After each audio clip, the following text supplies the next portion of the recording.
Bom, gente, agora nós vamos trazer especialmente para vocês e para todos nós também aqui do estúdio, direitos e deveres.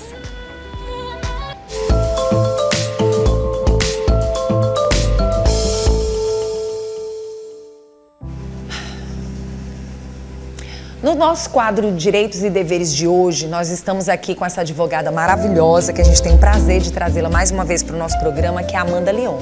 Ela aceitou o nosso convite, né, Amanda? E a gente fica muito feliz. É sempre bom estar bem aqui com você. Eu já estou me sentindo de casa. Mas tem que se sentir. E a gente sempre costuma dizer, quando a gente traz os profissionais para cá e a gente sempre está à busca deles novamente, é porque a gente entende o quanto eles são tão bons e o quanto eles são tão profissionais em trazer assuntos que são importantes para a sociedade, né? E a gente dá oportunidades para outros profissionais também, tá bom? Amanda, nós vamos falar dessa Lei Lucas e é importante a gente já relembrar na memória das pessoas essa lei que, de uma certa forma, chamou bastante atenção. Às vezes as pessoas falam da lei ser importante só para dentro da escola, mas essas crianças não ficam só dentro da escola, né? Exatamente, Vanusa. Inclusive, essa lei, que ela foi denominada, apelidada de Lei Lucas, ela recebeu esse nome por conta de uma criança que estava em um passeio escolar, né? Ou seja, fora da escola, da instituição, da estrutura física, e morreu engasgada.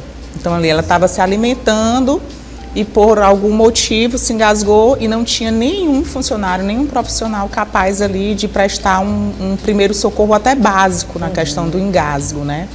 Então, um deputado de Santa Catarina teve a ideia de fazer essa lei. É uma lei federal, viu, Vanusa? Então, é uma lei que vale para todo o Brasil. É uma lei, inclusive, vou trazer até um pouquinho aqui do direito constitucional, que a União, ela legisla de uma forma mais genérica, né? E o Poder Executivo aqui faz umas regulamentações de acordo com a sua realidade. Então, é uma lei federal que, no caso, o município ou o estado vai adequar dentro da lei federal o que pode fazer, o que pode se adequar para a realidade do município ou do estado.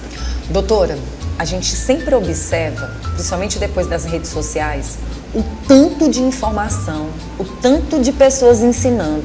Só que dentro do programa, eu acho que todo ano a gente repete os cuidados, como você pode ajudar uma pessoa quando ela está engasgada, quando ela está passando mal. Nós já trazemos várias informações a respeito desse assunto, mas a sensação que a gente tem é que parece que com tanta gente informando, com tanta gente ensinando, tanta coisa nas redes sociais, parece que as pessoas estão assim com um bloqueio, que elas não querem aprender, observar ou sentir muitas vezes que isso pode acontecer com ela. Porque a gente ensina, mas parece que as pessoas estão com a memória meio que distante da realidade. Pode acontecer com outro, mas não vai acontecer comigo. Isso. E não é assim. Exatamente. Isso é tão importante da gente falar. Em primeiro lugar, Vanusa, nós como pessoas, a gente tem que buscar a empatia, né? Sim. Estamos aqui nesse mundo para servir. Então, assim, em primeiro lugar, independente da lei que vai obrigar as instituições a ter esse tipo de treinamento para os seus funcionários, a gente tem que se ver como pessoas capacitadas por Deus, até me permita falar, para servir o nosso próximo, entendeu? E a Lei Lucas, ela vem para obrigar, não é uma opção, ela obriga as instituições de ensino, né, médio, fundamental e infantil, a ter, dentro da sua estrutura subjetiva, que é seus professores e funcionários, treinamentos voltados para primeiros socorros. Eu estava até comentando com a moça que veio fazer uma entrevista comigo, que a função típica da escola é ensinar, né? Ela não pode se adequar para salvar uma vida por completo, porque quem faz isso são os médicos, são os enfermeiros, né? Pessoas capacitadas que estudaram para isso. Então, a escola, essa lei, obriga que você tenha um mínimo de conhecimento em primeiros socorros, chama, no caso aqui, o SAMU, e ele chega até lá, a criança está ali pelo menos amparada previamente para receber os cuidados já mais técnicos dos médicos. É interessante a doutora falar sobre isso, porque, de fato, qual é o momento que a gente se sente incapaz? quando desconhecemos.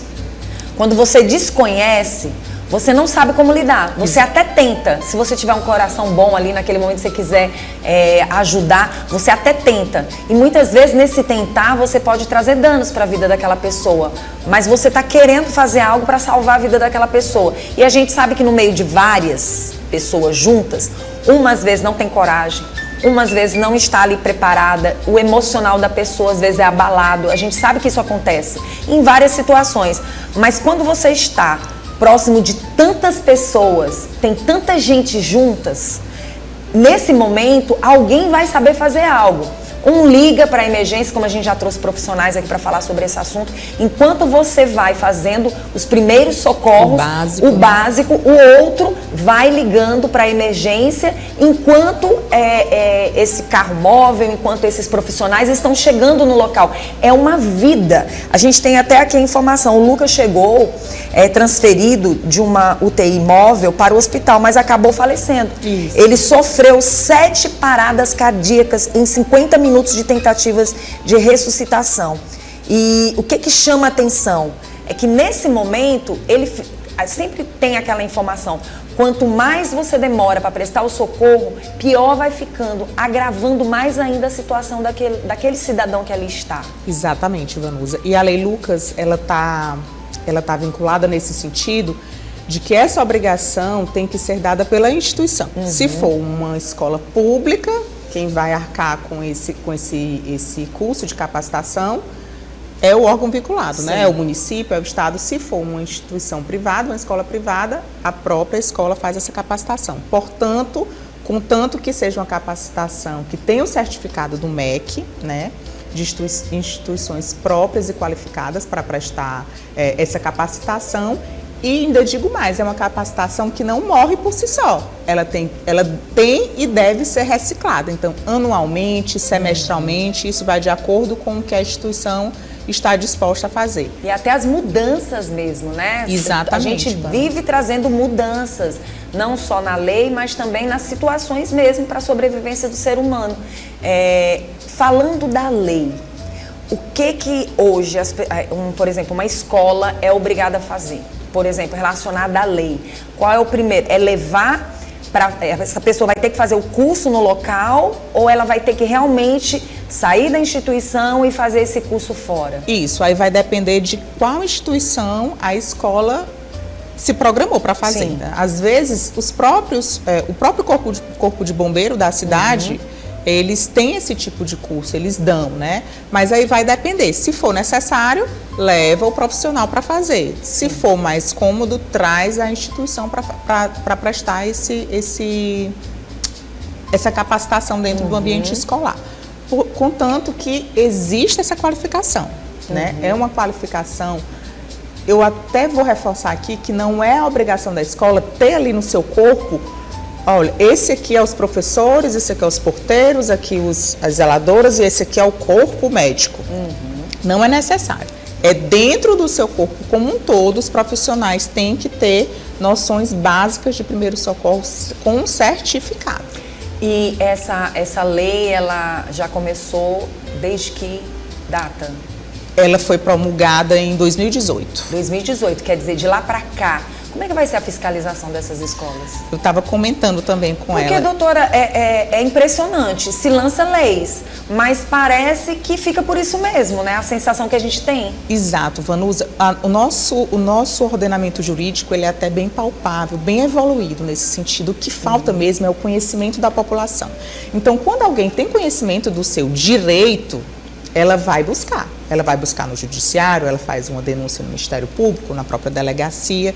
Então, se existe lei, tem que ser cumprida. Quais são os órgãos, Amanda, que são capazes, que podem fazer essa fiscalização? Em primeiro lugar, o Ministério Público, né? Inclusive, a gente teve agora, após, infelizmente, essa tragédia, o Ministério Público, inclusive, foi até disponibilizado uma lista de algumas escolas que estavam com algumas documentações até vencidas, né, ou inapropriadas.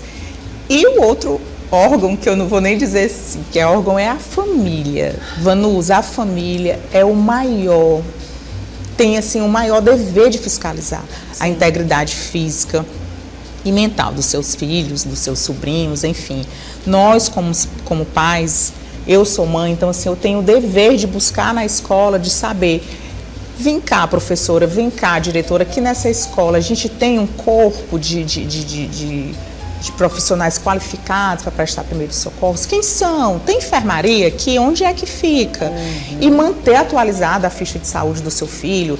A minha filha, por exemplo, não tem alergia a nenhum medicamento, mas eu já tenho uma sobrinha que tem alergia a medicamento. Então, deixar sempre atualizada, uma informada. Sala até separada para os primeiros socorros também, né? Sim. Porque a gente percebe que nas escolas não tem. Eu acho que toda escola deveria ter uma sala reservada só para esse tipo de situação. Geralmente, não existe, assim, as escolas particulares quase todas têm essa sala, né? A gente chama até de enfermaria. Sim. Mas nas escolas públicas existe mais essa deficiência, porque a gente sabe como é que funciona essa questão da máquina pública. Mas sempre se dá um jeito, sempre tem uma salinha ali que não está sendo utilizada. O importante é ter a qualificação, qualificar esses do profissionais. curso de primeiro socorro. Você sabe, doutora, que a gente observa desde o porteiro até realmente os professores em sala de aula. Por exemplo, esses passeios, as nossas crianças precisam passear, elas têm que se socializar. A gente não pode deixar de viver algo porque aconteceu fatalidades, situações aconteceram. A gente tem que tirar proveito de tudo que aconteceu, infelizmente, para se colocar situações novas que venham salvar vidas. Exatamente. E não perder mais vidas. A educação, ela não só ocorre dentro da sala de aula, né? Um passeio como esse, ele entra na esfera da socialização, da criança ver o mundo fora da sala de aula, ver o mundo fora da sua casa. Então, é imprescindível esse tipo de eventos escolares, né? Então, assim, o que eu volto a dizer é que nós, independente de obrigações e deveres, temos que ter sempre empatia com o próximo, buscar ajudar. Se eu não sei, que eu entre em contato com quem saiba, mas o importante é a gente estar preparado, pelo menos, para ajudar. Verdade. E aí a gente chama a atenção da população. 2018, nós já estamos em 2025. Né? A gente percebe que vira e mexe algumas coisas acontecem e muitas não são divulgadas. Exatamente. E quantas situações não são divulgadas, né? Então, nesse momento, quando você traz essa qualificação, assim como às vezes eu imagino, tem um maître num restaurante, aquele que observa como está o ambiente, o que está acontecendo naquele ambiente. Eu acho que as escolas também deveriam ter aquela pessoa que fica observando o todo. Porque o que a gente percebe também, às vezes com tantas crianças juntas, brincando, se divertindo, falta um olhar mais clínico, sabe? Assim, é uma ideia, ideia. E qualificar todos os profissionais, até acredito que seria interessante você profissional, você que ama o que faz também, buscar um curso como esse, até nós, mães e pais, às vezes você vai para um passeio e isso é interessante se estender até para locais que crianças vão participar, por exemplo, igrejas, passeios de igrejas em situações, porque ali as crianças também estão. Isso, a criança ela vai exigir da gente sempre uma maior atenção, sim, né? A depender da idade, é alguém que não sabe nem tirar a roupinha para fazer um xixi, né? Verdade. Então, assim, eu lembro quando a minha filha foi estudar, eu levei minha sogra e ela perguntou, nossa, mas para que tanta professora dentro da sala de aula? Na minha época não era assim, né? E hoje você mesmo vem falar, né? Tem que ter um olheiro, é bom ter um olheiro, alguém que observe. Então, a quantidade de professores dentro de uma sala de aula, a depender da idade da criança, é para isso mesmo. É a professora que está explicando, é a outra que está olhando, é a outra que está observando numa visão mais macro, porque quando a gente está de fora, com aquele olhar mais de águia, a gente consegue ver o todo, né? Doutora, eu falo muito assim, porque assim, o ser humano ele é muito julgador. Isso já é do ser humano. Ele faz julgamentos, principalmente quando ele desconhece. E eu acho que quando a gente cria situações que possam, de uma certa forma, criar essa visão do todo, ajuda a evitar tantos acidentes graves. Porque quem está ali na situação não consegue. Às vezes você está observando determinadas crianças e não consegue ver o todo. Exato. E isso é muito sério. Vanusa, por isso que, assim, na nossa esfera existe sempre o contraditório. Né? Então, até que se prove o contrário, ela é inocente, a pessoa é inocente. Então, dentro do direito, sempre vai haver a questão de você ouvir o acusado e quem acusa. Doutora, e diante dessa situação toda, por exemplo, uma mãe busca na escola se ali os profissionais estão qualificados. Caso eles não estejam qualificados, obviamente ela vai cobrar dessa escola essa qualificação.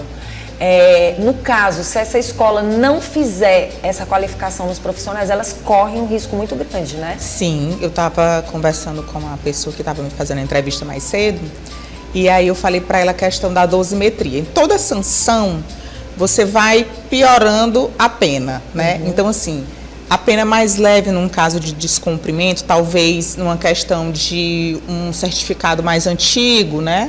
Aí ele recebe ali uma advertência, olha, pois então você tem até o prazo tal para fazer essa regularização, para atualizar seu certificado, para fazer um novo curso, uma nova capacitação, mas vai até a cassação do alvará de funcionamento. Então, assim, a depender do grau, né, da gravidade, né, ali, a escola pode perder sim o seu alvará de funcionamento. Doutora, existe um kit também? Kit Lucas, que parece que as pessoas comentaram, eu não sei se isso é mito, se isso é verdade. Na verdade, a lei não fala do kit, sim, né?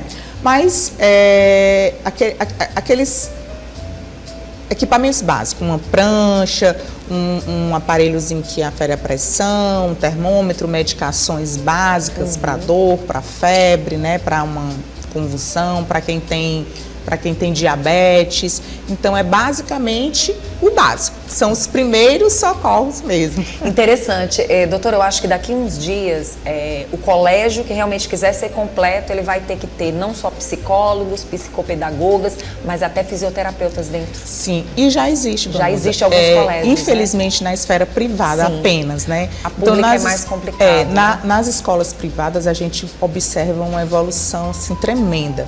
E quanto menor é a criança, a idade menor, a gente observa um cuidado maior. Né? A gente até costuma dizer, gente, por que minha filha faz ali o maternal e a mensalidade dela é mais cara do que a minha filha que faz, sei lá, já o ensino médio? Sim. Porque ali, com aquela criança, existe um cuidado, um olhar mais especial voltado para a integridade daquela criança, tanto física quanto mental. É um psicólogo, é um fisioterapeuta, é um fono, é uma profissional multidisciplinar, assim, é um mundo. Se você entrar nessas escolas particulares, você fica realmente assim, impressionada com a estrutura que eles têm. Muito bom. E hoje a gente vê médicos que nós temos aí também do próprio SAMU, que podem visitar essas escolas, né? Que eu acho que as escolas poderiam convidar o próprio estado, o próprio município, encaminhar estes profissionais, o próprio corpo de bombeiro, para fazer uma visitação nessas escolas, até nas escolas públicas mesmo. Volto a reforçar, nas escolas privadas existe muito. As escolas levam o S-Trans, levam o SAMU, levam o corpo de bombeiro, tem pecinha teatral, a depender da idade da criança. Eu acho que cabe realmente aos pais a cobrar. Né? Vai lá na salinha da diretora, da coordenadora, que tal fazer isso, professora, que tal fazer aquilo, vamos trazer, já que houve um caso tão grande repercussão, né? Vamos trazer aqui uma palestra, um teatro, uma equipe médica para ensinar até as próprias crianças, né? Sim. Até as próprias crianças. Eu lembro, Vanusa, naquele tempo que estava uma onda de atirador na escola, né? Eu ensinei minha filha várias técnicas de como ela poderia se salvar numa situação dessa. Então, proteger, assim, né? É importante que, eu volto a dizer, os pais, a família é o maior, é o princípio ali na integridade, de resguardar a integridade do seu filho. E cobrem. Pais cobrem, se mantenham atualizados. A internet está aí, não é só para a gente ver meme nem rede social. Vamos pesquisar quais direitos eu tenho, eu posso cobrar do professor, vai lá na sala da diretora, converse. Porque sempre vai ter algo que você pode dar ali um plusinho, um empurrão para aquela diretora, uma ideia. Cobre com responsabilidade, observe seu filho e sempre mantenha ele bem instruído. Muito bom. Eu quero agradecer pela presença. Eu que agradeço. Tá? Inclusive, eu não fiz essa pergunta, mas assim, por exemplo, é obrigação, por exemplo, do Corpo de Bombeiros, se caso o colégio quiser solicitar a presença deles ou não? Olha, Vanusa, vai depender muito da questão, como é que eu posso dizer aqui para vocês, telespectadores, entender melhor. Não é nem a questão de obrigação. Sim.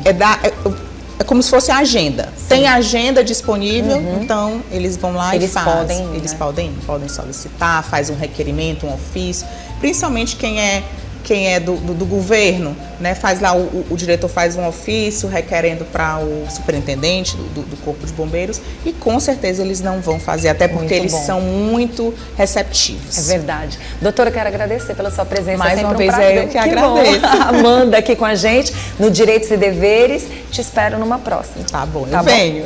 Direitos e Deveres, volta na próxima semana.